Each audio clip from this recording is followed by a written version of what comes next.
अस्सलामुअलैकुम नाजरीन, कैसे हैं आप सब लोग। आज हम लोग शुरू करने जा रहे हैं एक और एपिसोड एनिमा का। And you may have already noticed कि this is actually going to be a short one, alright. And the reason for that is कि मैं basic and applied fields of psychology समझाने के मूड में बिल्कुल भी नहीं हूँ। रीज़न इज़ के यार देखो, जो basic and applied fields of psychology है ना, जिसके अंदर social psychology, abnormal psychology, clinical psychology, counselling psychology, ये सब लोग जो हमें प्रेजेंट करे जाते हैं ना, हम लोगों को फर्स्ट सेमेस्टर में सिखाया जाता है भाई ये बहुत इंपॉर्टेंट है। यार देखो, ये सब के सब जो इंपॉर्टेंट होते हैं दे कम एज इंडिविजुअल सब्जेक्ट्स आपके आगे जाके ईयर्स में। सो अगर आपको अभी डेफिनेशन क्लियर नहीं हो रही है तो कोई दिक्कत की बात नहीं, आगे जाके आप क्लियर कर सकते हैं। And to be very honest, मैं आपको एक बहुत ही बेसिक सा रन डाउन दे दे रहा हूँ ऑल दी थिंग्स जो मुझे लगता है बहुत इंपॉर्टेंट है साइकोलॉजी के अंदर। वन इज़ ऑफ कोर्स ये बेसिक साइकोलॉजी जो Anima as a series cover कर रहा है। Second is social psychology which basically deals with how people interact in groups. And third आपकी आती है abnormal psychology which is like छोटा भाई of clinical and counselling psychology, the theoretical version, not the practical version of what to do with an abnormal person. Abnormal की यहाँ पे जो definition है is a person who is very very different from the average. एक होता है हल्का सा डिफरेंट होना, एक होता है वेरी डिफरेंट होना, and that too in a negative sense.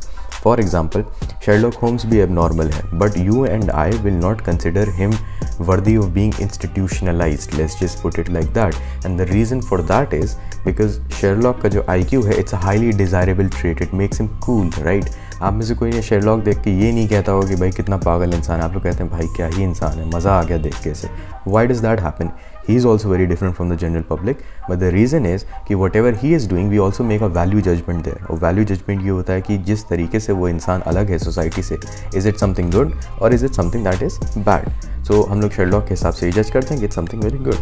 Moving on, we have psychological statistics, जैसे statistical psychology which basically deals with how do we interpret data, collect data and then analyze it. उसके अंदर SSP हमेशा से गलत pronounce करता हूँ यार। उसके अंदर हमारे यहाँ SSPS आता है जिसको हम लोग यूज़ करके एनालिसिस करते हैं डेटा की, या स्टाटा यूज़ कर सकते हैं, आर यूज़ करते हैं, कुछ लोग पाइथन भी यूज़ करते हैं। डेटा साइंस का बेसिकली फील्ड हो जाती है। It involves a lot of mathematics and you no it's like the weakest bone in this skeleton of psychology for a lot of people, because ये सबका थोड़ा सा ना अनचार्टेड टेरिटरी होती है। अगर बहुत ज़्यादा कॉम्प्लेक्स कैलकुलेशन हो जाती है तो हम लोग सीधा एक स्टैटिस्टिक्स के बंदे को जाके पकड़ा आते हैं, डेटा साइंस के बंदे को, ले भाई तू एनालिसिस कर दे, बाद में हमें रिजल्ट बता देना। So that is what we usually do in statistical psychology. And coming on, we have something which is you know known as cognitive psychology. मैं आपको बता चुका हूँ, हम लोग माइंड को स्टडी करने की कोशिश करते हैं सबके अंदर।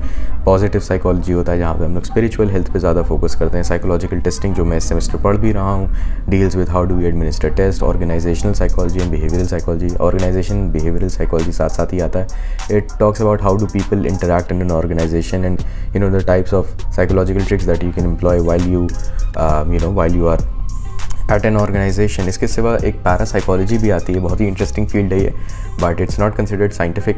पैरासाइकोलॉजी के बारे में कुछ इंटरेस्टिंग फैक्ट्स हैं जो हम कभी बाद में जाके पढ़ेंगे। It deals with paranormal activities, भूत प्रेत इन सब के साथ, और यू नो लाइक सोल्स होती हैं कि नहीं होती, इस सब के साथ भी डील विद इट। सुनने में बहुत एक्साइटिंग लगता है, but then once you get to the you know evidence of it, आपको बहुत ही बुरा लगता है। सर आर्थर कोनन डॉयल की जो वाइफ थी, सर आर्थर कोनन डॉयल जिन्होंने शेरलॉक होम्स का कैरेक्टर क्रिएट किया अपनी नॉवेल्स में, उनकी जो वाइफ थी, she was actually somebody who used to hold seances. And seance is basically you know वो जो प्रैक्टिस नहीं होती जिसमें आप हाथ पकड़ के बैठते हैं एक टेबल के अराउंड, या फिर आप बस यू नो चैंट करते रहते हैं और आपको लगता है कि भूत और एक आत्मा आपके सामने आ जाएगी, बहुत सारे लोग जो साथ साथ बैठते हैं, तो उसको हम सियांस कहते हैं। Harry Houdini actually had a lot of differences with you know sir Arthur Conan Doyle over this, because Harry Houdini का काम जो था बेसिकली वो ये था कि वो ऐसे लोगों को जाके पकड़ा करते थे, और sir Arthur Conan Doyle was actually a friend, but उनकी वाइफ जो थी वो सियांसेस करती थी, तो ही वाज लाइक यार ये क्या हो रहा है, मतलब मेरे ही घर में यू नो घर का वेदी लंका ढाई वाली बात है। But we are not exactly going to get a lot into it,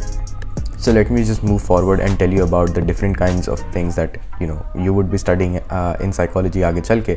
And once you know move over from your parapsychology, then you have other things such as, for example, you have biopsychology. Biopsychology is of course about you know neurons and how physiological setup of the entire body affects your psychology.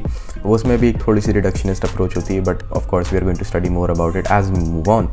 Then we have clinical psychology, of course that is very important, सबको उसी के बारे में सबसे ज़्यादा पता होगा, जिससे हम लोग क्लिनिकल डायग्नोसिस करते हैं. Personality psychology, how are people's personality shaped by the experiences they have, or the experiences they have are shaped by their personality. Then we have human development या developmental psychology, जिसके अंदर हम लोगों की psychology study करते हैं as they age, बच्चे से लेके बूढ़े होने तक, how does personality change. So there is a lot of overlap between these fields. अब हमारे पास नई fields हैं जैसे कि cognitive neuroscience है, जिसमें हम लोग basically MRIs और fMRIs और EEG machines यूज़ करके लोगों के दिमाग के अंदर के structures को study करते हैं while they are making decisions. इसके सिवा we also have something very interesting which is known as human computer interaction, जिसको हम लोग कंप्यूटर साइकोलॉजी या आर्टिफिशियल इंटेलिजेंस साइकोलॉजी भी डब कर रहे हैं, but usually it is dubbed as human computer interaction, जो आर्टिफिशियल इंटेलिजेंस को साइकोलॉजी से लिंक कर रहा है. So that is the next big field. वहाँ पे बहुत ज़्यादा after some time there is going to be like a lot of explosion in that field. But since we are spending so little time there, मैं इसमें एक और चीज़ add करना चाहता हूँ जो कि हमारा नेक्स्ट टॉपिक है, that is receptors and effectors. And the reason I want to add receptors and effectors is because ये एक premise है एक बहुत लंबे टॉपिक की, बहुत बड़े टॉपिक की, जो है नर्वस सिस्टम का structure, which is probably going to be the longest video इस पूरी सीरीज़ के अंदर, जो अगला वीडियो होगा इंशाल्लाह. So let's just get into receptor and effector. So since most of you who are watching already know what a neuron is, I'm not exactly going to get into a neuron, at least not in this video, maybe in some other video. But receptors are nothing but a group of specialized cells, right? आपकी body के अंदर specialized cells होते हैं जो कि reception का काम करते हैं. And these receptors are usually located हमारे 5 major sense organs के अंदर, जैसे आपकी स्किन के अंदर होगा, आपके टेस्ट बड्स में होगा, आइज़ में होगा, नोज़ में होगा आपके, राइट? तो ये एग्जाम्पल है रिसेप्टर्स के. एंड वहाँ पे ये क्या करते हैं, they perform a function that is known as transduction, यानी कि जो फिजिकल स्टिमुलस हमें बढ़ रहा है, राइट? मैं अपनी उंगली यहाँ पे टच कर रहा हूँ, the receptors in my skin are turning this data into electrical impulse. How does this electrical impulse then reach my brain, क्या क्या होता है बीच में, that is a part of the next video which is why it is going to be very long. तो receptor से हमें नाम से समझ में आ रहा है, आप होटल में जाते हैं, कौन मिलता है आपको सबसे पहले? रिसेप्शनिस्ट. रिसेप्शनिस्ट क्या करता है? आपको रिसीव करता है. So this one is receiving data. The other part, of course, इसका corollary क्या होगा? Effector. So what does an effector do?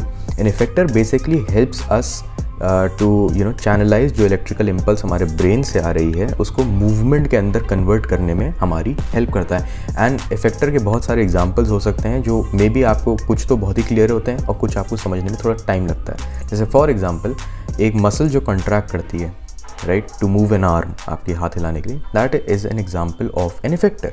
That is all for this one. मैं लंबा वीडियो नहीं बना रहा हूँ, इसी वजह से नहीं बना रहा हूँ क्योंकि अगला वाला काफ़ी लंबा होने वाला है. And I'll see you in that one. Take care guys.